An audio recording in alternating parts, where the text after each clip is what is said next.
ஆண்டவரே, ஒரு வார்த்தை சொல்லும், என் வாழ்வு நலமடையும்.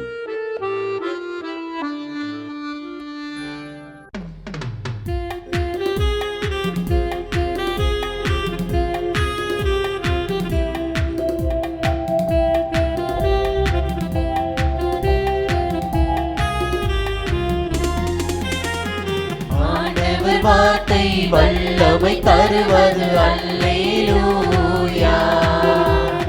ஆண்டவர் வார்த்தை வாழ்வு தருவது அல்லேலூயா. ஆண்டவர் வார்த்தை வல்லமை தருவது அல்லேலூயா. ஆண்டவர் வார்த்தை வாழ்வு தருவது அல்லேலூயா. செவிகள் திறக்கட்டும், வார்த்தை வளம் பெற இதயம் திறக்கட்டும், பண்பு வலுப்பெறும், உண்மை உணர்வுகள் வாழ்வில் புலரட்டும், நிறைவாய் வாழ்ந்திடுவோம். ஆண்டவர் வார்த்தை வல்லமை தருவது அல்லேலூயா. ஆண்டவர் வார்த்தை வாழ்வு தருவது அல்லேலூயா.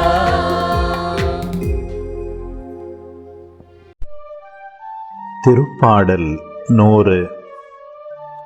அனைத்துலகோரே, ஆண்டவரை ஆர்ப்பரித்து வாழ்த்துங்கள். ஆண்டவரை மகிழ்ச்சியுடன் வழிபடுங்கள். மகிழ்ச்சி நிறை பாடலுடன் அவர் திருமுன் வாருங்கள். ஆண்டவரே கடவுள் என்று உணருங்கள். அவரே நம்மை படைத்தவர், நாம் அவர் மக்கள், அவர் மேய்க்கும் ஆடுகள். நன்றியோடு அவர் தம் திருவாயில்களில் நுழையுங்கள். புகழ்பாடலோடு அவர் தம் முற்றத்திற்கு வாருங்கள். அவருக்கு நன்றி செலுத்தி அவர் பெயரை போற்றுங்கள். ஏனெனில் ஆண்டவர் நல்லவர், என்றும் உள்ளது அவர்தம் பேரன்பு. தலைமுறை தோறும் அவர் நம்பத்தக்கவர். ஒரு நம்பிக்கையான வாழ்க்கைக்கு அடிப்படையா இருக்கிற 3 தூண்கள் பத்தி இன்னைக்கு நாம பார்க்க போறோம். இதுக்காக வேதாகமத்துல இருந்து ரொம்ப முக்கியமான 3 பகுதிகளை எடுத்து அதுல இருக்கிற ஆழமான போதனைகளை நாம கொஞ்சம் அலசி ஆராயலாம்.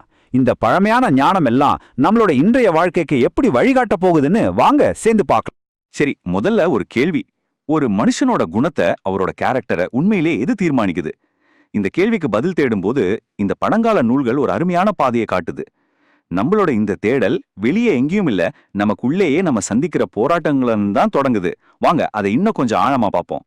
நம்ம பார்க்க போற முதல் தூண் சோதனை, அதாவது நமக்குள்ளே நடக்கிற அந்த உள்மன போராட்டம். இதை நல்லா புரிஞ்சுக்கிறதுக்கு ஒரு சக்தி வாய்ந்த கதைக்குள்ள போகலாம்.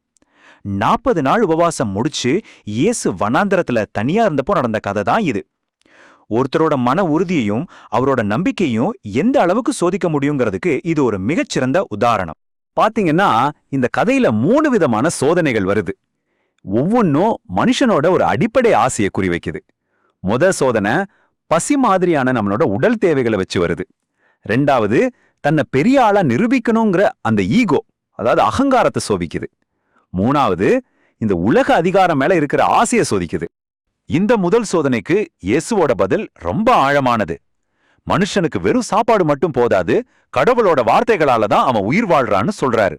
அதாவது நம்மளோட உண்மையான பலம் உடலுக்கு தேவையான பொருட்கள்ல இல்ல, கடவுள் மேல நாம வைக்கிற நம்பிக்கையிலையும் அவரோட வழிகாட்டுதலும் தான் இருக்குன்னு இது தெளிவா காட்டுது.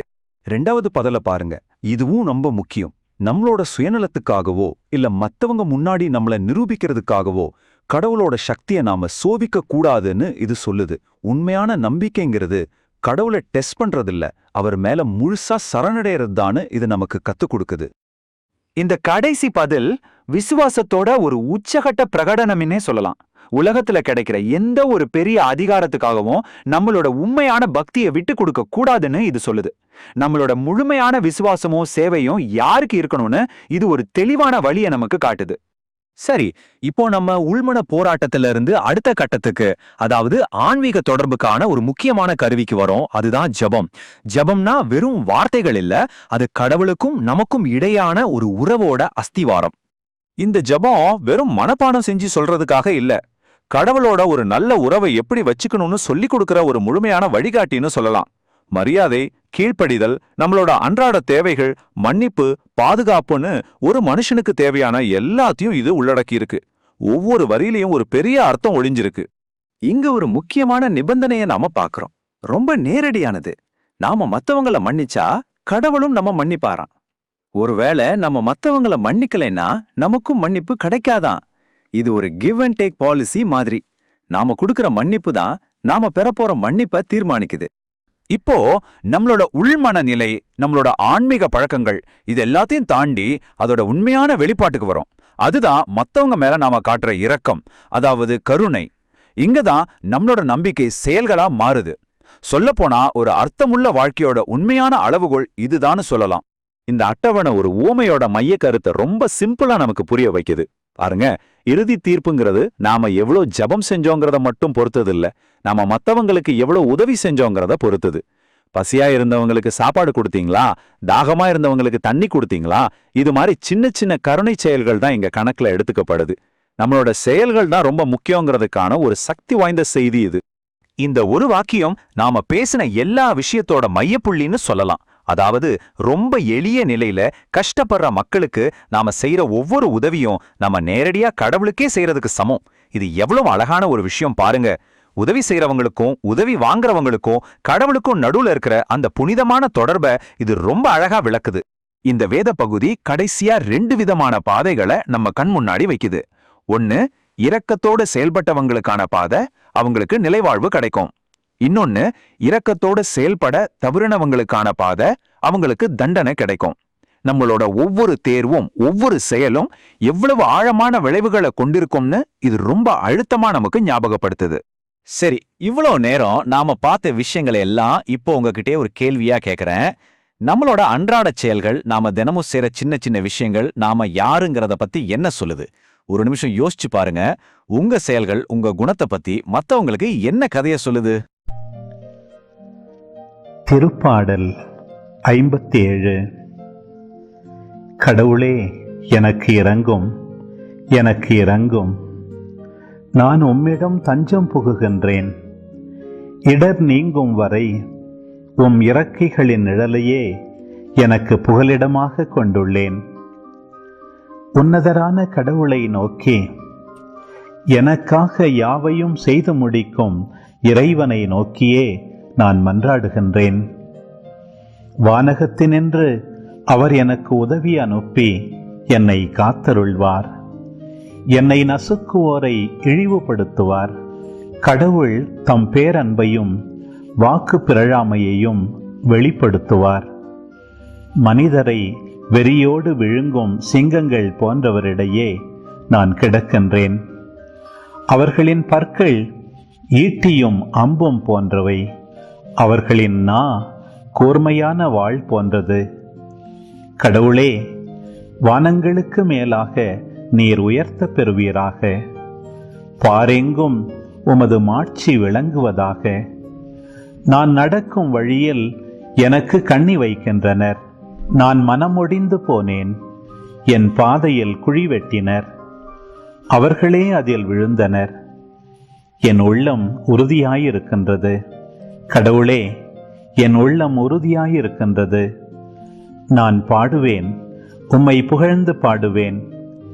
என் நெஞ்சே விழித்தெழு. வீணையே, யாழே, விழித்தெழுங்கள். வைகரையை நான் விழித்தெழச் செய்வேன். என் தலைவரே, மக்களினங்களிடையே உமக்கு நன்றி செலுத்துவேன். எல்லா இனத்தாரிடையேயும் உம்மை புகழ்ந்து பாடுவேன். ஆண்டவரே, உமது பேரன்பு வானளவு உயர்ந்துள்ளது. உமது வாக்கு பிறழாமை முகில்களை தொடுகின்றது. கடவுளே, வானங்களுக்கு மேலாக நீர் உயர்வு பெறுவீராக. பாரெங்கும் உமது மாட்சி விளங்குவதாக.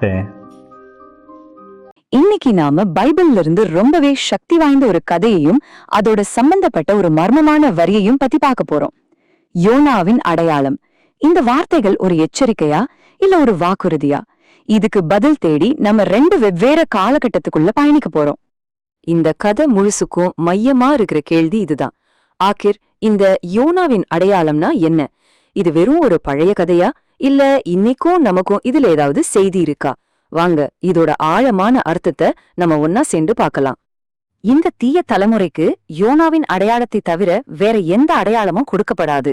இயேசுவோட இந்த வார்த்தைகள் கேட்கறதுக்கே ரொம்ப ஆழமா இருக்குல்ல. சரி, இதோட அர்த்தம் என்னன்னு புரிஞ்சுக்க நாம முதல்ல இந்த கதையோட ஆரம்பத்துக்கே போகணும். அதாவது யோனாங்கிற தீர்க்கதரிசி வாழ்ந்த காலத்துக்கு. சரி, பகுதி 1, நினிவேக்கான எச்சரிக்கை. இந்த யோனாவோட அடையாளத்தை புரிஞ்சுக்க நாம முதல்ல யோனாவோட கதையில இருந்தே ஆரம்பிக்கணும். பாருங்க, நினிவேங்கிறது சும்மா ஒரு சாதாரண ஊர் கிடையாது. அது அந்த காலத்திலேயே ஒரு பெரிய மாநகரம். எவ்வளவு பெருசுன்னா அந்த ஊரோட ஒரு முனையில இருந்து இன்னொரு முனைக்கு போறதுக்கே 3 நாள் ஆகுமா. கொஞ்சம் கற்பனை பண்ணி பாருங்க. அந்த பிரம்மாண்டமான தெருக்கள், பரபரப்பான சந்தைகள், லட்சக்கணக்கான மக்கள். இவ்ளோ பெரிய நகரத்துக்குள்ள யோனா நுழைஞ்சு ஒரே ஒரு வரிய மட்டும்தான் திரும்ப திரும்ப சொல்றாரு.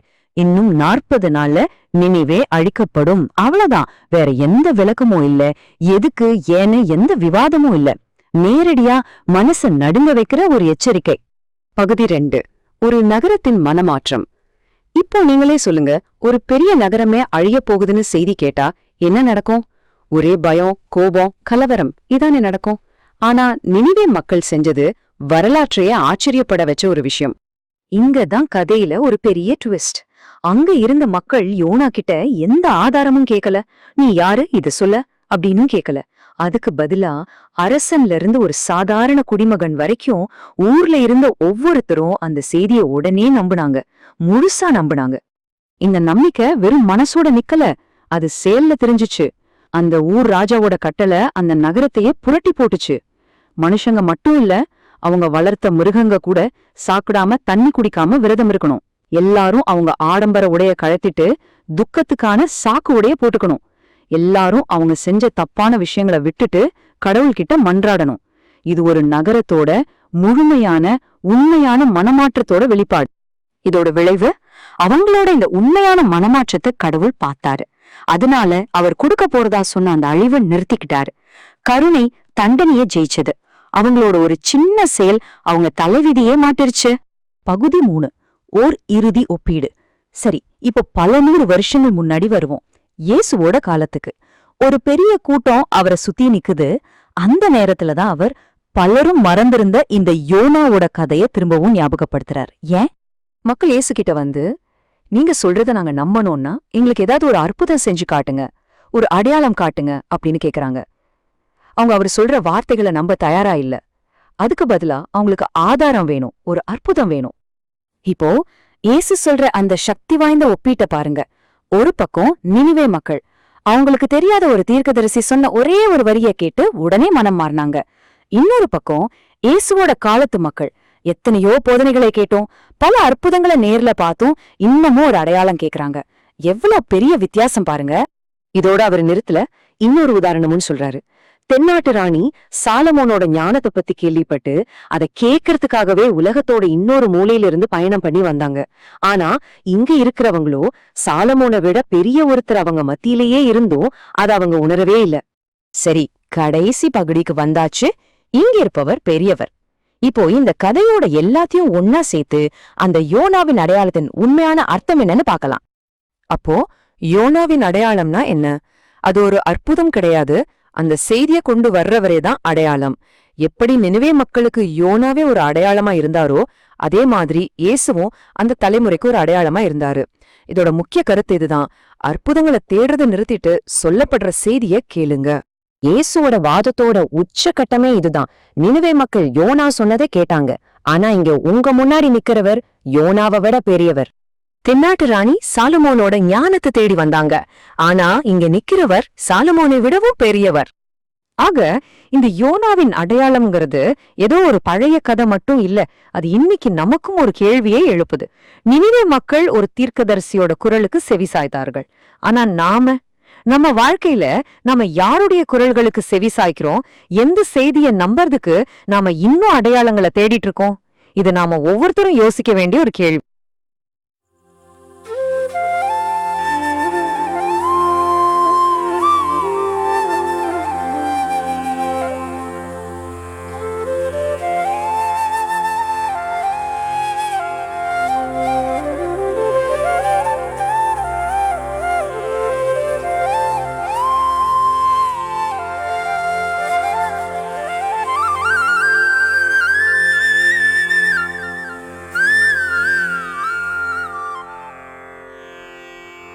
தந்தை, மகன், தூய ஆவியின் பெயராலே ஆமென். வானகத் தந்தையே இறைவா, உம்மை போற்றுகிறோம். இயேசுவே ஆண்டவரே, உம்மை போற்றுகிறோம். தூய ஆவியானவரே, உம்மை போற்றுகிறோம். மூவொரு இறைவா, உம்மை போற்றுகிறோம். அருள் நிறை மரியே, எங்கள் ஆண்டவரின் தாயே, உம்மை போற்றுகிறோம். எங்கள் வானக தந்தையே இறைவா, கடந்த இரவு முழுவதும் எங்களை காத்து கண்ணயரச் செய்த உமது அருள் அன்புக்காக நன்றி கூறுகிறோம். நீர் தந்த இந்த புதிய நாளுக்காக நன்றியோடு உம்மை போற்றுகிறோம். எங்கள் வாழ்வில் ஒரு நாளை கூட்டித் தந்தமைக்காக உமக்கு நன்றி கூறுகிறோம். எங்கள் இயேசுவே ஆண்டவரே, காலைதோறும் உமது அருளன்பால் இரக்கத்தால் எங்களை நிரப்புவதற்காக நன்றி கூறுகின்றோம். இந்த நாளில் நீர் எங்கள் மீட்பராகவும் ஆண்டவராகவும் நல்ல ஆயனாகவும் இருந்தருளுமாறு உம்மை வேண்டுகிறோம். இயேசுவே, இன்று எங்களோடு தங்கும். எங்களை எமது விருப்பப்படியன்று உமது திருவுளப்படியே வழிநடத்தும். எங்கள் தொழிலை, முயற்சிகளை, உழைப்பை, படிப்பை, வேலைகளை ஆசீர்வதியும். தூய ஆவியானவரே, எங்கள் வழித்துணையாளரே, இன்று முழுவதும் எங்கள் ஞானமாய், ஆற்றலாய், சக்தியாய் இருந்தருளும். தீமைகளை வெல்ல இந்நாளில் எங்களுக்கு மன உறுதியை தாரும். எங்களை சந்திப்பவருக்கு அமைதியை, அன்பை, ஆறுதலை கொடுக்கும்படியாக எங்கள் உள்ளங்களையும் இல்லங்களையும் உமது தெய்வீக அமைதியால், அன்பால் நிரப்பியருளும். மூவொரு இறைவா, இந்த நாளையும் எங்களையும் எங்கள் எண்ணங்களையும் செயல்பாடுகளையும் பயணங்களையும் ஆசீர்வதியும். நாங்கள் சந்திக்கும் மனிதர்கள், எங்கள் குடும்பத்தார், உற்றார் உறவினர், எங்கள் நண்பர்கள் மற்றும் எல்லோருக்கும் துணையாயிருந்தருளும். மேலும் உடல் நலம் குன்றியோர், துயருறுவோர், கைவிடப்பட்டோர், தனிமையில் வாடுவோர், எளியோர், படிக்கும் மாணாக்கர்கள், ஆசிரிய பெருமக்கள், அரசு அலுவலர்கள், நாட்டு தலைவர்கள், விவசாயிகள், கடலில் பணிபுரிவோர், பிற தொழில் செய்வோர், துறவிகள், பங்கு தந்தையர், எங்கள் மறைமாவட்ட ஆயர், ஏனைய ஆயர்கள், திருத்தந்தை ஆகிய அனைவரையும் இக்காலை பொழுதில் உம் திருப்பாதம் ஒப்படைக்கின்றோம். அனைவரையும் ஆசீர்வதித்து பாதுகாத்து வழிநடத்தியருளும். அம்மா மரியே, எங்கள் ஆண்டவரின் தாயே, உம் கருணை மிகு அருட்பார்வை எனும் அடைக்கல கோட்டைக்குள்ளே இன்று முழுவதும் எங்கள் ஒவ்வொருவரையும் அரவணைத்து எந்த சூழ்நிலையிலும் உம்மையும் உம் திருமகன் இயேசுவையும் விட்டு பிரியாதபடி எங்களை பாதுகாத்து வழிநடத்தி அருளும். எங்கள் நல்ல தந்தையே, கேட்டதெல்லாம் கிடைக்கும் என்ற தளராத உறுதியோடும் விசுவாசத்தோடும் எங்கள் அன்னையாம் மரியாளின் பரிந்துரையில் நம்பிக்கை வைத்து இந்த மன்றாட்டுக்களை எங்கள் ஆண்டவராகிய இயேசு கிறிஸ்து வழியாகவும் தூய ஆவியானவர் வழியாகவும் உம்மிடம் சமர்ப்பிக்கின்றோம். எங்கள் வானகத் தந்தையே, போற்றி போற்றி. எங்கள் ஆண்டவராகிய இயேசுவே, போற்றி போற்றி. தூய ஆவியானவரே, போற்றி போற்றி. மூவொரு இறைவா, போற்றி போற்றி என்று போற்றி மகிழும் எங்கள் இதயத்தை உமது தெய்வீக வல்லமையால் நிரப்பி இந்த நாள் முழுவதும் எங்களை பாதுகாத்து வழிநடத்தியருளும் எங்கள் நல்ல தந்தையே, ஆமென்.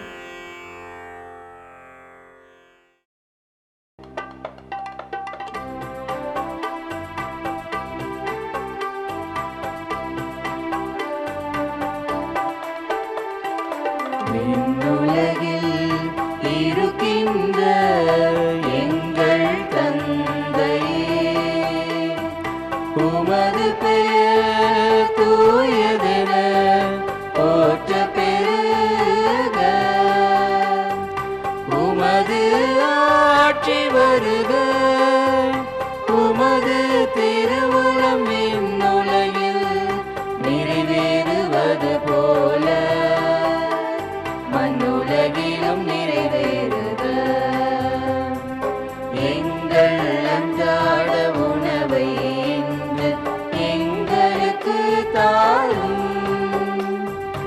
எங்களுக்கு எதிராக குற்றம் செய்வோரை நாங்கள் மன்னிப்பது போல எங்கள் குற்றங்களை மன்னியும். எங்களை சோதனைக்கு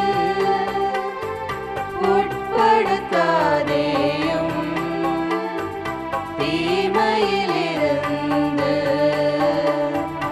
எங்களை விடுவித்தருளும். எங்களை விடுவித்தருளும். அருள் நிறைந்த மரியே வாழ்க, ஆண்டவரும் உடனே பெண்களுள் பேறு பெற்றாய் நீயே. உம்முடைய திருவயிற்றின் கனியுமான இயேசுவும் ஆசி அருள பெற்றவர்.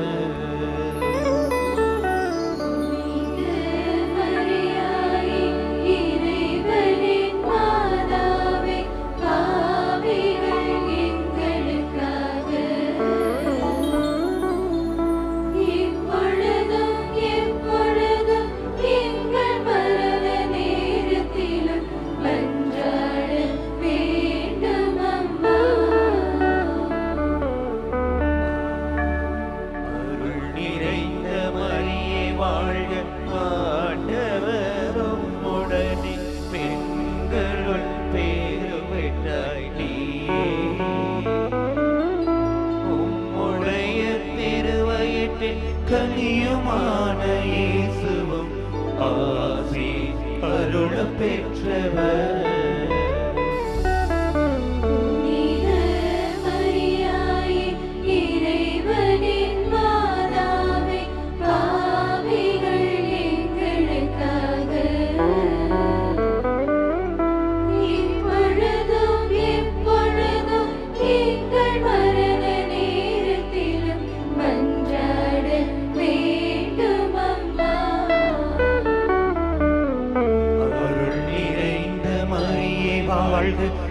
ஆண்டவரும் உடனே பெண்களுள் பேறு பெற்றாய் நீயே.